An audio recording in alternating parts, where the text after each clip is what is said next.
2014లో అంటే రాష్ట్ర విభజన తరువాత ఆంధ్రప్రదేశ్ రాష్ట్రం ముందు ఎన్నో సవాళ్లు నిలబడ్డాయి. రాజధాని లేదు, ఆదాయ వనరులు తక్కువగా ఉన్నాయి, అప్పులు అధికంగా ఉన్నాయి. ఈ గందరగోళంలో ఫస్ట్‌గా సీఎం అయ్యింది నారా చంద్రబాబు నాయుడు గారు. ఆయన తర్వాత 2019లో అధికారంలోకి వచ్చింది వైఎస్ జగన్మోహన్ రెడ్డి గారు.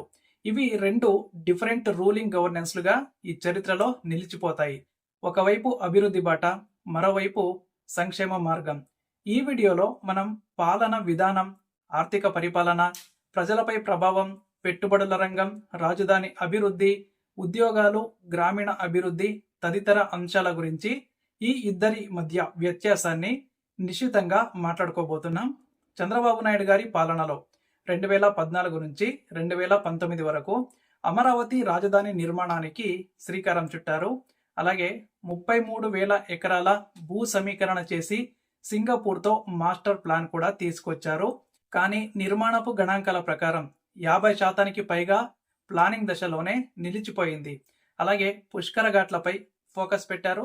కొత్త విమానాశ్రయాల ప్రణాళికలు, సాగునీటి ప్రాజెక్టుల పనులు కూడా ప్రారంభమయ్యాయి. అలాగే విశాఖ, విజయవాడ, తిరుపతి నగరాల్లో ఆధునికత కోసం స్మార్ట్ సిటీల ప్రణాళికలు కూడా రూపొందించబడ్డాయి. ఇక జగన్ పాలనలో 2019 నుంచి 2024 వరకు 3 రాజధానుల సిద్ధాంతాన్ని తీసుకొచ్చారు.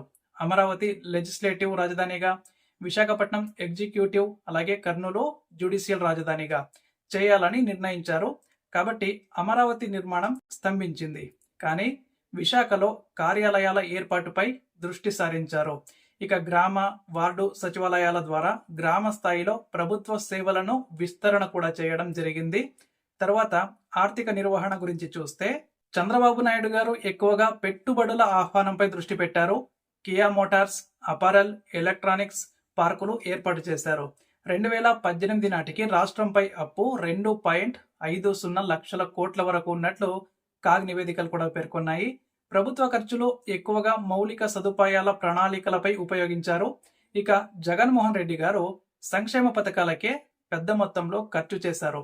మొత్తం బడ్జెట్లో దాదాపు 45% నవరత్నాలకు కేటాయింపు చేయడం జరిగింది. ఇక 2023 నాటికి రాష్ట్ర అప్పు 4.80 లక్షల కోట్లు దాటింది. ఆదాయ వనరులు తక్కువగా ఉన్నాయి. కేంద్ర సహాయం కూడా తగ్గడం జరిగింది. ఇక మార్కెట్లో రుణాలపై ఎక్కువగా ఆధారపడటం జరిగింది. తర్వాత సంక్షేమ పథకాలు చూస్తే చంద్రబాబు నాయుడు గారు చూస్తే రుణమాఫీ, సంక్షేమ గృహాలు, డ్వాక్రా గ్రూపులకు పెద్దపీట వేశారు. వృద్ధాప్య పెన్షన్ స్కీమ్ వృద్ధులకు ఎంతో మేలు చేసింది. కానీ నేరుగా బడ్జెట్ నుంచి ప్రజలకు డబ్బులు వచ్చే పథకాలు తక్కువగా ఉన్నాయి.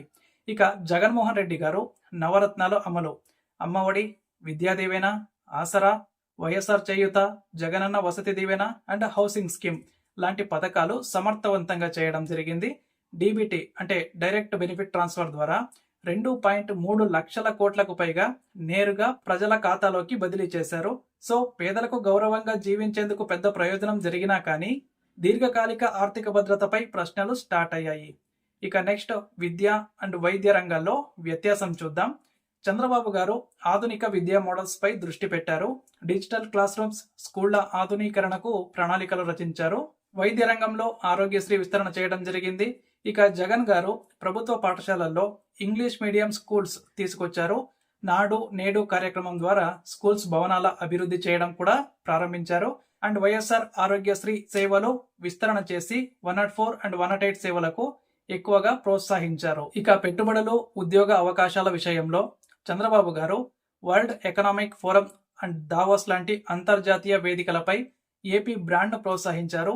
నైపుణ్య అభివృద్ధి కేంద్రాల ద్వారా యువతకు శిక్షణ ఇవ్వటం, అలాగే హైటెక్ పరిశ్రమలకు పెట్టుబడులు ఆహ్వానం పిలవడం కూడా జరిగింది. అండ్ జగన్ గారి పాలనలో పెట్టుబడులే ముఖ్యంగా తగ్గినట్టు అభిప్రాయాలు కూడా వచ్చాయి. విశాఖలో గ్లోబల్ ఇన్వెస్టర్స్ సమ్మిట్ 13 లక్షల కోట్ల ఎంఓయూలపై సంతకాలు జరిగాయి. కానీ వాటిలో అమలవుతున్న వాటిపై స్పష్టత రాలేకపోయింది. ఇక గ్రామీణాభివృద్ధి, రైతు సంక్షేమం విషయంలో చంద్రబాబు గారు రుణమాఫీ, పంటల బీమా రూపొందించారు. జలయజ్ఞం, పోలవరం ప్రారంభం మరియు వివిధ ప్రాజెక్టులకు పనులు మొదలయ్యాయి. కానీ జగన్ గారు వైఎస్ఆర్ రైతు భరోసా, ప్రతి రైతుకు సంవత్సరానికి 13,500 ఇవ్వడం జరిగింది. రైతు భరోసా కేంద్రాలు అండ్ ఈ క్రాప్ యాప్ ద్వారా డిజిటల్ వ్యవసాయాన్ని ప్రోత్సహించారు. ఇక ప్రజాస్వామ్యం పాలన యొక్క పారదర్శకత విషయానికి వస్తే చంద్రబాబు గారి పాలనలో విలేకరులకు స్వేచ్ఛ ఎక్కువగా ఉండేది, కానీ కొందరి అభిప్రాయాల్లో ప్రజల వినికిడి తక్కువ ఉండేది. ఇక జగన్ గారి పాలనలో గ్రామ సచివాలయ వ్యవస్థ, వాలంటీర్ వ్యవస్థ ద్వారా ప్రజలతో